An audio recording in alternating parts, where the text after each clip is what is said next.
అని అటు ప్రభుత్వ ఉద్యోగులు ఇటు ఆర్టీసీ ఉద్యోగులు చేస్తున్న సమ్మెలకు సంబంధించిన అంశంలో ఇది పరిస్థితి అని చెప్పడానికి ఒక రాష్ట్ర పెద్దగా ఒక ప్రయత్నం చేసిండు. పరిస్థితి ఎట్లా ఉంది అని తెలుసుకోవాలనే ఉద్దేశంతో దానికి బీజేపీ బీఆర్ఎస్ నాయకులు స్పందిస్తున్న తీరు చూస్తే హాస్యాస్పదం.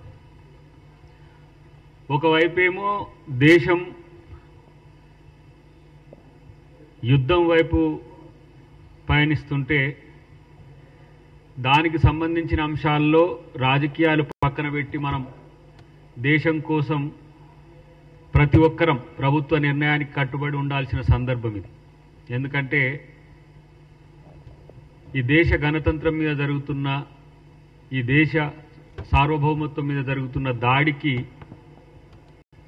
కనీస చింతన లేకుండా బీజేపీ బీఆర్ఎస్ నాయకులు మాట్లాడుతున్న తీరు చూస్తే రాజకీయాల కోసం మాత్రమే మేము పార్టీలను నడుపుకుంటున్నాం అన్నట్టుగా వ్యవహరిస్తున్నారు. సరే, రాష్ట్రాల్లో ఆ స్థాయి ఆలోచన ఉందా లేదా బీజేపీ బీఆర్ఎస్ నాయకులకు అనేది వాళ్ళు ఆలోచించుకోవాలి. కానీ కాంగ్రెస్ పార్టీ ఒకవైపు బీజేపీ ప్రభుత్వంతో విధానపరమైన అంశాల్లో విమర్శలు చేస్తున్నప్పటికి కూడా జాతి భద్రత గురించి, శాంతి భద్రతల గురించి, వాటి విఘాతం గురించి జరిగే అంశాల్లో దేశ భద్రతకు వచ్చే నష్టం విషయంలో మా నాయకులు, కేంద్ర నాయకులంతా కూడా ప్రభుత్వం తీసుకున్న నిర్ణయాలకు సమర్థిస్తున్న ఈ క్రమంలో ఒక ఏం పదం వాడాలి వాళ్ళు, పిచ్చి కుక్కల్లాగా ఈ అరుసుడు చూస్తే ఏమనుకోవాలనో అర్థం కావట్లేదు. సరే, తెలియని వాళ్ళ అంటే కాదు. ఒక ఆయన ఫైనాన్స్ మినిస్టర్గా చేసిండు గతంలో, ఇదే కేసీఆర్ ఇలాకాలో హయాంలో. ఒక ఆయన ఏమో కేంద్ర మంత్రిగా ఎలగబెడుతున్నాడు. ఒక ఆయన ఏమో ముఖ్యమంత్రి కొడుకు, నేనే సగం ముఖ్యమంత్రి అని తిరిగిన ఆయన ఒక ఆయన ఇష్టానుసారంగా మాట్లాడుతున్నారు. ఇలా బీఆర్ఎస్ బీజేపీ నాయకులు మాట్లాడడానికి కనీసం బుద్ధితోనన్నా మాట్లాడాలి కదా. ఎట్లాగూ నోటి శుద్ధి లేకున్నా సరే ఆర్థిక విధ్వంసం, ఒక రకంగా చెప్పాలంటే ఆర్థిక విధ్వంసం, విస్ఫోటం ఈ రాష్ట్రంలో చేసిన బీఆర్ఎస్ ఇలా తగుదునమ్మా అని మాట్లాడుతున్నాడు. మనోనికేమో కాలుకు పుండైనా గుణమేం మానలే. ఇలాంటి స్టేట్మెంట్స్ ఇస్తున్న పరిస్థితుల్లో ఆ అహంభావపూరితమైన స్టేట్మెంట్లు ఎన్ని మీరు చేసిన అప్పులు వాళ్ళు మా వాళ్ళు పెట్టిన లెక్కలే చూస్తే మీరు ఎఫ్ఆర్బిఎం అప్పులే 5,04,814 కోట్లు, కార్పొరేషన్ లోన్స్ 3,01,484 కోట్లు. ఇలా మీరు తెచ్చిన అప్పుకు మేము కడుతున్న ఒక నెల వడ్డీ 7,000 కోట్లు. అట్లా 12 నెలలకు వేసుకోండి మీరు తెచ్చిన అప్పుకు. ఇలా జీతగాళ్లను మా వాళ్ళను ఏదో మమ్మల్ని అన్యాయం చేస్తుండ్రని చెప్పేసి కొంతమందిని మా జీవితాలు నష్టపోతున్నాయని చెప్పి ఉద్యోగ సంఘాల మాజీ నాయకులను పక్కన పెట్టుకొని కేటీఆర్ మాట్లాడుతున్నాడు. ఆ రోజు ఒక్కరోజైనా మరి ఈ 9 సంవత్సరాల్లో పీఆర్సీలు ఇవ్వకపోయినా ఏవి ఇవ్వకపోయినా మాట్లాడిన దాఖలాలు అయితే లేవు. ఎందుకంటే వాళ్ళు టీఆర్ఎస్ పార్టీ నాయకులు కాబట్టి టీఆర్ఎస్ పార్టీకి, టీఆర్ఎస్ కాదు కదా ఇప్పుడు బీఆర్ఎస్ పార్టీకి వాళ్ళు ఆ విధంగా ఉండాల్సిన సందర్భం అవుతుంది. నేను అంటున్న ఇవాళ బండి సంజయ్ గారు మాట్లాడుతున్నారు, చెప్పుల మీద చర్చ జరగాల్సిందే అని. కరెక్టే, పోతే చెప్పులెత్తుకపోతామని భయపడుతున్నారు. అంటే అంత భయంతో బీజేపీ ప్రభుత్వం ఉంది అని అంటే ఈ చెప్పుల మంత్రికి తలిగింది ఎక్కడో. ఆయనే కదా అమిత్ షా గారు చెప్పులు మోసుకుపోయిన ఆయన. మన టెంపుల్లో, మహంకాళి టెంపుల్లో చెప్పులు మోసిన మంత్రి ఆయన చెప్పుల గురించి అలా మాట్లాడుతున్నాడు. మీరు కానీ కిషన్ రెడ్డి గారు కానీ బహిరంగ చర్చకు వస్తే కేంద్ర ప్రభుత్వం నుంచి మీరు తెచ్చిన, మీరు ఇచ్చిన నిధుల వాటా గురించి తెలుస్తామా? ఎక్కడికైనా రాగలరా? ఇవన్నీగా మీరు సమయం చెప్పినా సరే, ప్లేస్ చెప్పినా ఇవన్నీ పాత అరిగిన రికార్డులు. మేము బీజేపీ ఆఫీస్కే వస్తాం, చలో ఏ రోజో చెప్పమనండి. తెలంగాణ ప్రభుత్వం ఎన్నిసార్లు మోడీ చుట్టూ తిరిగింది, మీరు కొడుతున్న బోడిగుండుకు కారణాలు మీరు చెప్పాలి. ఎన్ని వేల కోట్ల రూపాయలు, ఎన్ని లక్షల కోట్ల రూపాయలు మా ప్రభుత్వం వచ్చినాక మీరు ఇచ్చిందో చెప్పాలి.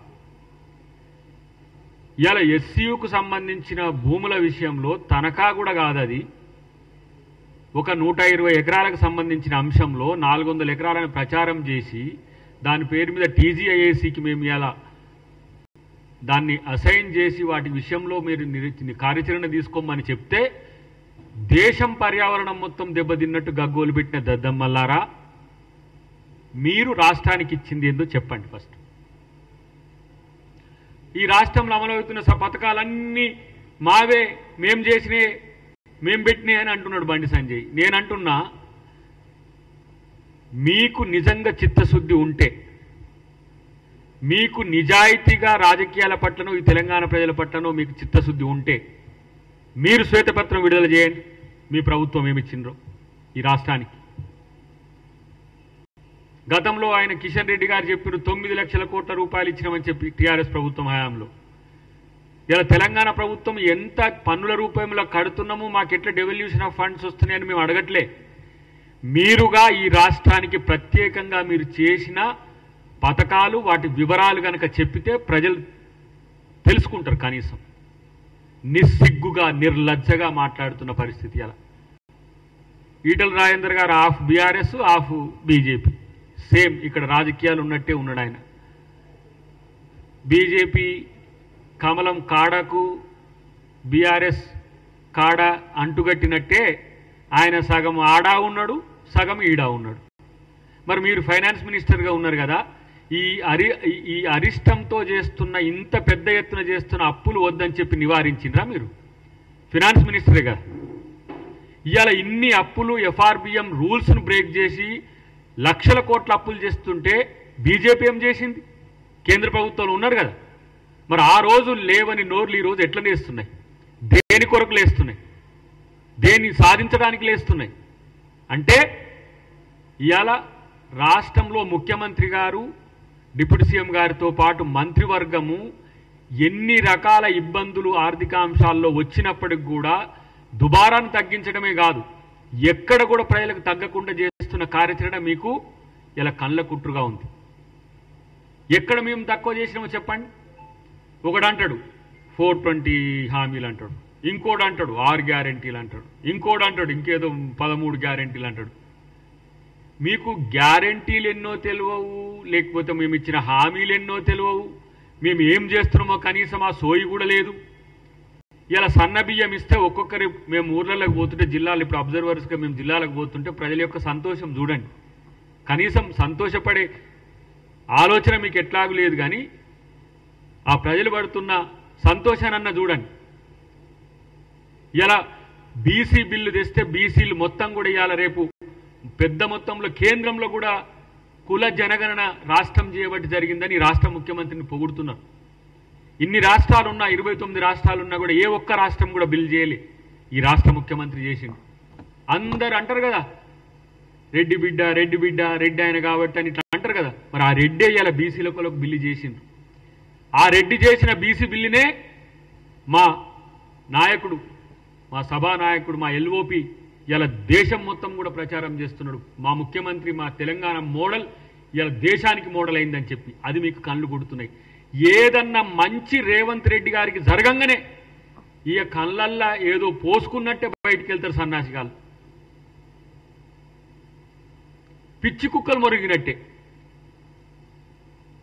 నిజంగా ఇలా ఎన్ని 1,14,181 కోట్ల రూపాయల సంక్షేమ పథకాల, అభివృద్ధి పథకాలకు మేము ఈ సంవత్సరంలో ఖర్చు చేసినాం. ఒక ఆర్థిక సంవత్సరంలో, ఒక్క ఆర్థిక సంవత్సరంలో 20,617 కోట్ల రూపాయలు ఇలా రైతులకు రుణమాఫీ చేసినాం. మీరు 9 సంవత్సరాల్లో చేసింది ఎంత? 18,000 కోట్లు, 17,000 కోట్ల రూపాయలు చేయించి మొత్తం 9 సంవత్సరాల్లో రైతు రుణమాఫీ మీరు చేసింది. ఒక్క సంవత్సరంలో మేము చేసింది 20,617 కోట్లు. ఇక ఆయన రైతు భరోసా ఉంటుందో ఉండదో అని ఒకటే ముండ మూసినట్టు ఆయన మాట్లాడుతూ ఉన్నాడు బండి సంజయ్. నువ్వేమీ ఆ బాధపడకు నాయన, భరోసా ఎవరు రైతు భరోసా తీసేస్తామని ఎవరు అనలే. మీకు చేతనైతే ఆ మోడీ గారి కాడ పోయి కూర్చొని ఏమన్నా ఉంటే సాధించుకొని రండి, కనీసం విభజన చట్టంలోని అంశాలనన్నా సాధించుకొని రండి 11 సంవత్సరాల మీ పరిపాలనలో. ఇలా మీకు 8 ఎంపీలు ఇచ్చిండ్రు, 8 ఎమ్మెల్యేలు ఇచ్చిండ్రు, మిమ్మల్ని ఇద్దరిని మంత్రులుగా కూడా ఇక్కడ ఎలగబెట్టమని పంపించిండ్రు. మీరు ఏం చేస్తుండ్రు? పొద్దుగాల లేస్తే ఇలా ప్రభుత్వం మీద ఆడిపోసుకోవడం తప్పితే మీకు ఇంకో పని లేదు. ఆ పక్క రాష్ట్రంలో ఉన్న 2 మంత్రులు పాపం వాళ్ళు వాళ్ళ పేర్లు కూడా సరిగా గుర్తులేదు, ఆంధ్రప్రదేశ్లో ఉండే కేంద్ర మంత్రుల పేరు, వారు పోయి ఏ విధంగా లక్షల కోట్లు, ఇలా మొన్న 1,00,000 కోట్లు దానికి అమరావతికి, వాళ్ళని చూస్తే సంతోషం అనిపిస్తుంది అట్లీస్ట్. ఎందుకంటే మనతో విభజించబడి ఆర్థికంగా నష్టపోతున్నామన్న ఆంధ్రప్రదేశ్ కొరకు అక్కడ ఉన్న బీజేపీ మంత్రులు కొట్లాడుతున్నారు. మీరేం చేస్తున్నారు? బూడిద ఇక్కడ. ఇలా మీకు కనీసం చేసే పనుల్లో ఇలా మేము చేసే పనులు ఎందుకు చేస్తున్నాము? ఇక ఆయన వెళ్ళిండు మన బకాసురుడు, బయటికి వెళ్ళి బస్సుల కాడ కొట్లాడుతున్నారు అంటుండు కేసీఆర్. మరి తీసేద్దామని చెప్పి నీ పార్టీ రెజల్యూషన్ చేయి, ఫ్రీ బస్సు మహిళలకు తీసేద్దామని చెప్పి మీ పార్టీ రిజల్యూషన్ చేయండి. వచ్చి మీ పార్టీ ఆఫీసు మీరందరూ కూడా కొట్టుకపోయే పరిస్థితి ఉంటుంది. 100 కోట్ల రూపాయల ప్రభుత్వం వాటికి వెచ్చిస్తున్నది ఫ్రీ బస్ కొరకు. ఫ్రీ పవర్ ఇస్తే ఏడిస్తున్నారు అని అంటారు. రాజీవ్ యువ వికాసం పేరు మీద 4 లక్షల వరకు ఇలా లబ్ధిదారుల ఎంపిక జరుగుతున్నది. 52,000 ఉద్యోగాలు ఇచ్చినాం. 52,000 ఉద్యోగాలు ఇలా కల్పన చేసినాం. 30,000 పైచిలకు ఉద్యోగాలకి మళ్ళీ నోటిఫికేషన్ చేసినాం. మీకు కనీసం కండ్లున్నా కనబడని స్థితిలో మీరు ఉంటుంది.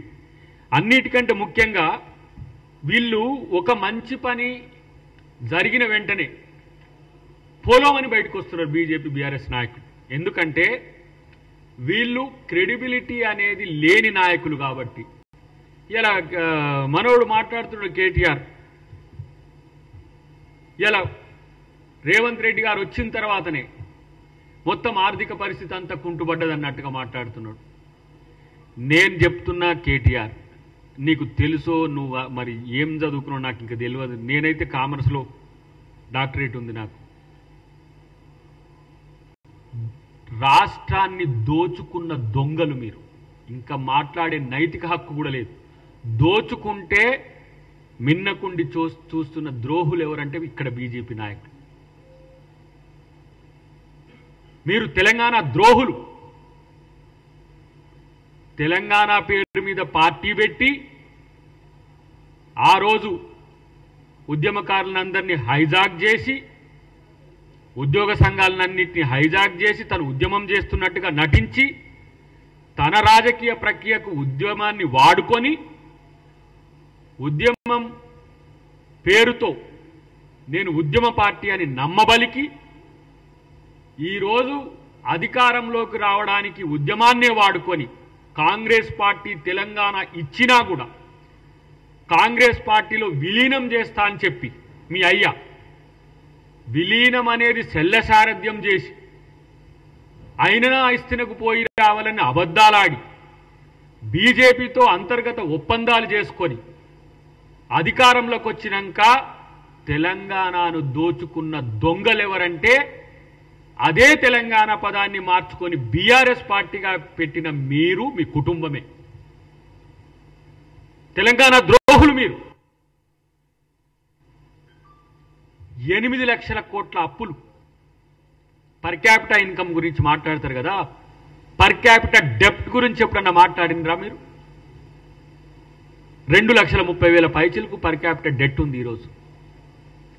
3,50,00,000 పైచిలకు ఇప్పుడు ప్రణాళిక సంఘం ఇచ్చిన మన జనాభా మనం చూస్తే 3,50,00,000 3,574 మంది. మీరు చేసిన అప్పు 2,30,000 కోట్ల పైచిలకు డెట్ ఈరోజు చేసిండ్రు మీరు. అరే మీకు ఎవరు చెప్తున్నారు నాకు అర్థం కావట్లేదు. మీకు ఇవన్నీ ఇట్లా చెప్పి సంవత్సరం తర్వాతనే అని. మిమ్మల్ని ఇంకా మర్చిపోలే ప్రజలు, మిమ్మల్ని మీరు చేసిన విధ్వంసాన్ని మర్చిపోలే, బీసీలకు మీరేం చేసిండ్రో మర్చిపోలే. చేపలని చెప్పి, గొర్రెలని చెప్పి, బర్రెలని చెప్పి ఇలా ఏ విధంగా వాళ్ళకు సంబంధించిన డబ్బులన్నీ కూడా ఏ విధంగా కాజేసిండ్రో ఇంకా లెక్కలు ఉన్నాయి, తేలి ఉన్నాయి. కానీ ఇలా ఇలా తగుదునమ్మా అని చెప్పేసి బీఆర్ఎస్ నాయకులు కేసీఆర్ నుంచి మొదలు పెడితే కేటీఆర్ ఆ నలుగురు మాట్లాడుతున్నారు. ఇటువైపు వీళ్ళిద్దరు ముగ్గురు మాట్లాడుతున్నారు. కిషన్ రెడ్డి లేకపోతే ఈటల రాజేందర్ లేకపోతే బండి సంజయ్. నేను అంటున్నా ఈరోజు మీ పార్టీలు రెండు కూడా తెలంగాణ ప్రజలకు ద్రోహం చేస్తున్న పార్టీలు.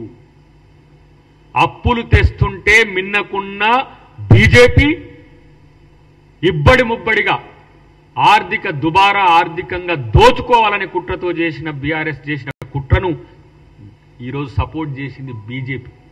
17 రకాల అనుమతులు ఇచ్చిండ్రు కాళేశ్వరం కోసం. 17 రకాల పర్యావరణ అనుమతుల నుంచి మొదలు పెడితే ప్రతి ఒక్కటి. ఇలా మీరు కాదా తోడు దొంగలు? మీరా మాట్లాడేది? ఇలా రేవంత్ రెడ్డి గారు ఇన్ని కష్టాల్లో ఆర్థిక కష్టాల్లో ఉన్నప్పటికీ కూడా రాష్ట్రంలో ఇన్ని సంక్షేమ పథకాలు 3,500 పైచిలకు ఇండ్లు ఇవాళ ఒక నియోజకవర్గానికి ఇస్తున్నాం. ఎప్పుడైనా మీ మొహానికి ఇల్లు ఇచ్చిన పాపన పోయినా 30 ఇండ్లు నియోజకవర్గానికి, 100 ఇండ్లు పోని కనీసం నియోజకవర్గానికి. ఇలా ప్రతి ఒక్కటి చెప్పగలం మేము దేంట్లో ఎన్ని రకాల పథకాలు మేము చేసినాం. కాబట్టి ఇలాంటి సిగ్గు లజ్జ లేని ప్రకటనలు పదే చెయ్యకండి, నవ్విపోదురుగాక. మిమ్మల్ని చూస్తే నిజంగానే బౌబౌమనే ఆ పిచ్చి కుక్కల లెక్కనే అందరూ భావిస్తున్నారు. వీలైతే నిర్మాణాత్మకంగా ఏ విధంగా ముందుకు పోవాలనే సూచించాలి. ఇలా మీరు మూసి చెప్తే మూసి మొత్తం ఆ పేదల ఇండ్లు కూలుస్తుందంటే ఒక్క ఇంటి దగ్గర బుల్డోజరో జేసీబో పెట్టిన దాఖలాలు లేకపోయా. మూసిలో ఇండ్లు కూల్చేసిర్రు మొత్తం 4 లక్షల కోట్లు 5 లక్షల కోట్లు అంటారు. మీరు కట్టబెట్టిన లక్షల కోట్ల రూపాయల భూములు ఇలా కాపాడుకోవడానికి హైడ్రా మీద నిందలు మోపి ఇలా పేదోళ్ళు ఇల్లు కూస్తాయని ప్రచారం చేస్తుంది.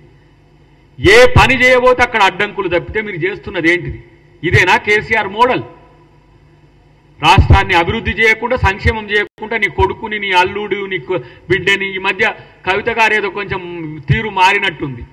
మేమేం చేయలేదు, మమ్మల్ని ఎవరేమి అనకండి, చేయలేకపోయినా మమ్మల్ని క్షమించండి అన్నట్టుగా ఉన్నది ఒక ప్రెస్ మీట్ మొన్న చూస్తే. ఇవాళ కాంగ్రెస్ ప్రభుత్వం తెలంగాణ సర్వతోముఖాభివృద్ధికి ప్రణాళికలు చేస్తున్నది. తెలంగాణను మేమిచ్చినాం కాబట్టి మేము ఏ విధంగా అభివృద్ధి చేయాలనే అంశంలో ప్రతి ఒక్క అంశంలో మేము ఈరోజు ముందుకు పోతున్న పరిస్థితిలో బీజేపీ బీఆర్ఎస్ పార్టీ కుట్రలను ప్రజలు గమనించండి.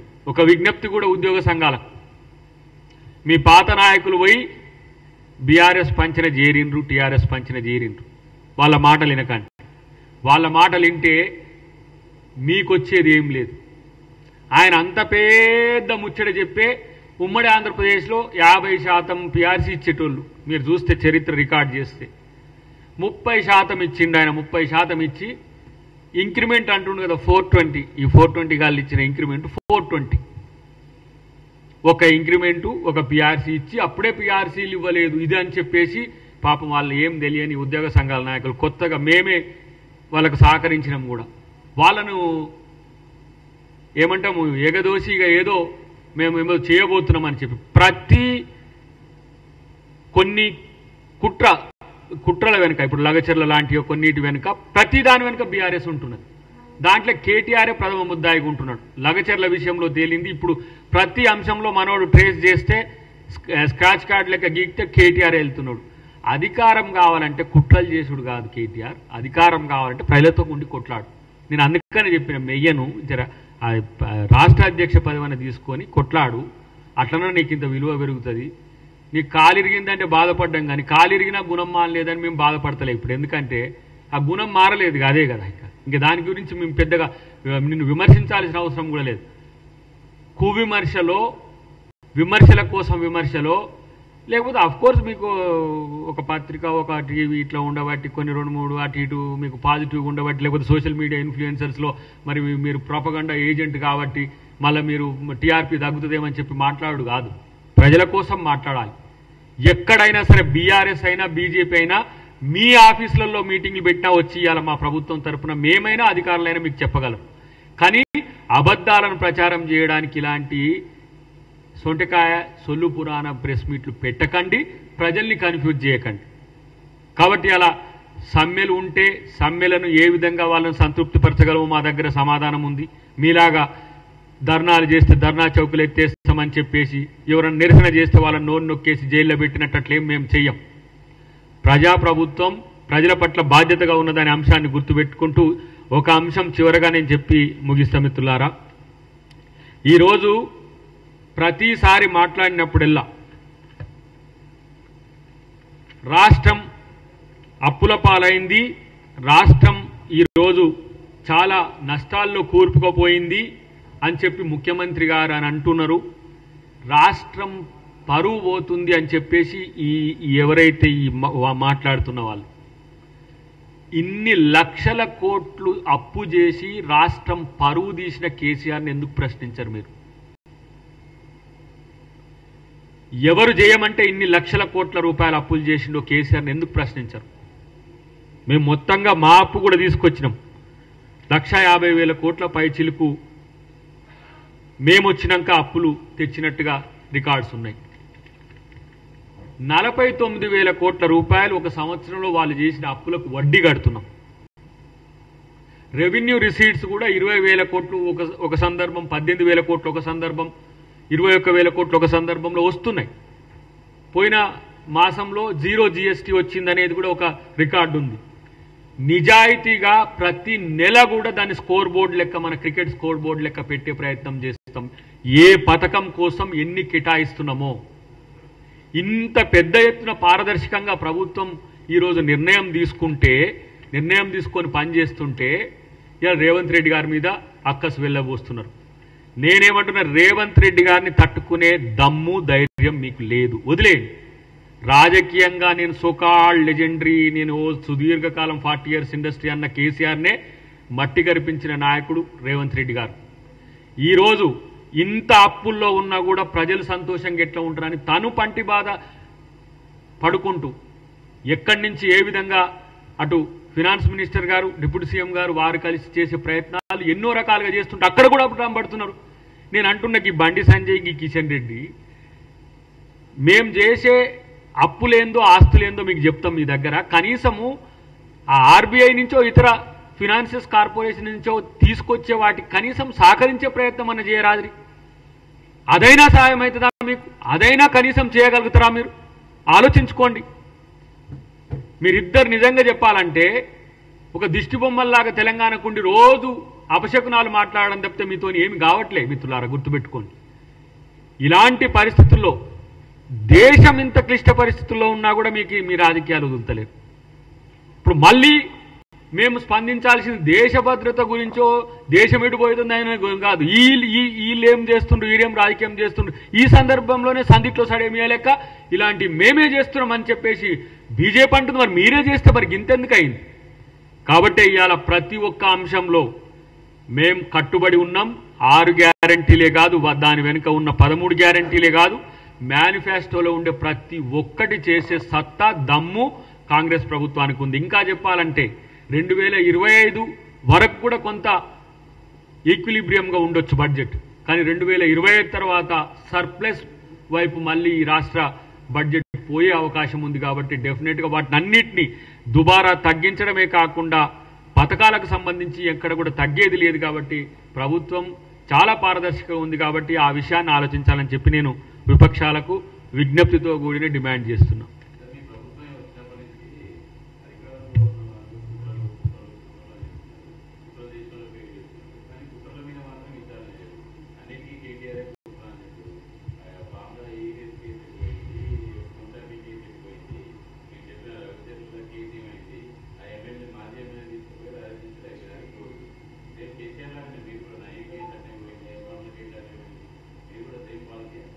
ఇప్పుడు కాళేశ్వరం డ్యామ్కు సంబంధించింది వచ్చింది. కాళేశ్వరం సంబంధించిన అన్ని వివరాలు త్వరలోనే వస్తున్నాయి. కాబట్టి చారి గారు ముందుంది ఎందుకు ఆ ముసళ్ళ పండుగ, కాబట్టి ఇప్పుడే మాట్లాడుకోవడం ఎందుకనే ఉద్దేశంతో, కానీ దేంట్లో ఈ ఫార్ములా రేస్ సంబంధించిన ఎవరు విషయంలో తప్పించుకోలేరు. దొంగతనం చేసిన ప్రతి అంశంలో ఆ శాఖకు సంబంధించిన వ్యక్తులు కానీ మంత్రులు కానీ ఎవరు కూడా తప్పించుకోవడానికి అవకాశమే లేదు. భూదానికి సంబంధించిన అంశంలో మీరు చూసిండ్రు. రేపటి రోజున ఇప్పుడు ఫస్ట్ ఈడీనే కదా, మరి మనం ఇప్పుడు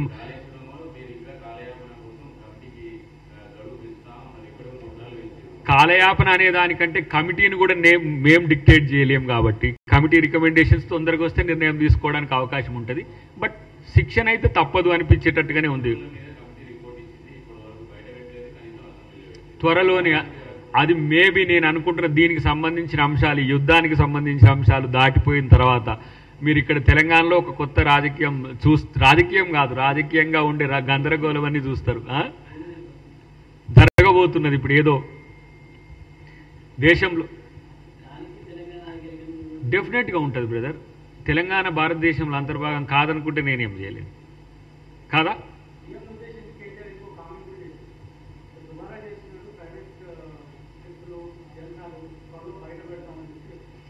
ఇప్పుడు వాళ్ళ సోషల్ మీడియాలో నేనేదో చూసిన, మొన్న అరెస్ట్ అయిన ఆయన చూసినాం. మీరు ఎక్కడ మేము అక్రమం చేసినా అవినీతి చేసినా బయటపెట్టే హక్కు మీకుంది. అట్లా చేయడానికి మాకు అవకాశం లేదు. మీలాగా సొంత ఫ్లైట్లు కొనుక్కునే పరిస్థితి కాంగ్రెస్ పార్టీకి లేదు. సొంత ఫ్లైట్లు కొనుక్కొని దాచుకొని ఇప్పుడు ఏడబెట్టిండ్రు కూడా తెలియకుండా మళ్ళీ ఉద్దర బస్సులలో తిరిగినట్టుగా ఉద్దర ఫ్లైట్లలో తిరుగుతూ ఉన్నారు మీరు. కాబట్టి అలాంటి వెసులుబాటు కాంగ్రెస్ పార్టీకి ఉండదు. కాంగ్రెస్ పార్టీలో జాతీయ పార్టీ కాబట్టి ప్రతి ఒక్క అంశం మీద కూడా మీకంటే ఎక్కువ, అంటే విపక్షాల కంటే ఎక్కువ మా వాళ్ళ అబ్జర్వేషన్ కూడా ఉంటుంది. కాబట్టి మేము చాలా నిజాయితీగా పనిచేసే అవకాశం ఉంటుంది. మీలాగా ఇష్టానుసారంగా మీకు ఎవరు లేడు, దిక్కు దివానం లేదు. కేసీఆర్ అల్టిమేట్ కాబట్టి ఇష్టం వచ్చినట్టు రాష్ట్రాన్ని పాలించండి, ఇష్టం వచ్చినట్టు ప్రజలు దోచుకున్నాడు. కాబట్టి అది కాంగ్రెస్లో సాధ్యం కాదు.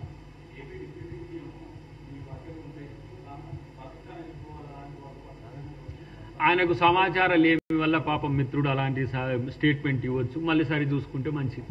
ఎందుకంటే ఆయన కూడా బీజేపీకి ఆయలపోతే బాగుండదు. బీజేపీ వాళ్ళు చేసే ట్రోల్స్ అన్ని అబద్ధాల పునాదుల మీదనే చేస్తారు. కాబట్టి మిత్రుడు సరి చూసుకుంటే మంచిది.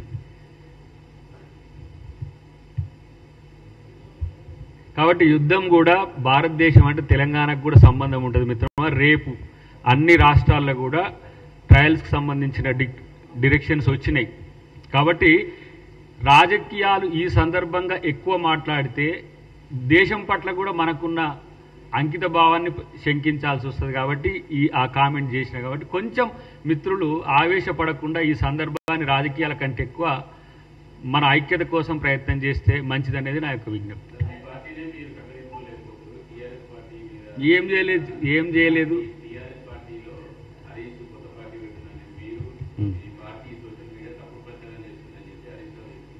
ఇప్పుడు ఈరోజు ఒక ఎగ్జాంపుల్, మరి కేటీఆర్ఏ కాలిరిగినా ప్రెస్ మీట్ పెట్టాలన్నా హరీష్ రావు పెట్టకూడదా?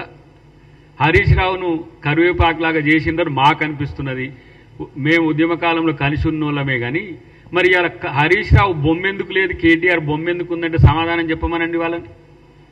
కాబట్టి ఒక పద్ధతి ప్రకారం పద్ధతిగా కొడుతున్నాడు కేసీఆర్ తన కొడుకును లేపుకోవడానికి అనేది సర్వత్రా వినబడుతున్నది. మేము అంటున్నది అది వాస్తవమా కాదా అని రేపు తెలుస్తుంది.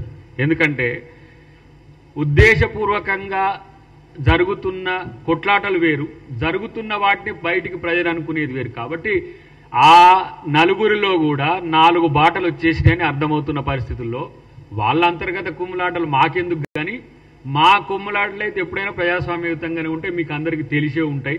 కానీ మేమేదో కలిసి ఉన్నామని వాళ్ళు మాకు చెప్పే ప్రయత్నం ఏదైతే ఉందో దాన్ని మానుకుంటే మంచిది. ఇప్పటికైనా నేను పదే పదే కేసీఆర్ను ప్రశ్నిస్తున్నది కూడా మీరు గమనిస్తుంటారు, దాన్ని అంత సీరియస్గా తీసుకోకపోవచ్చు.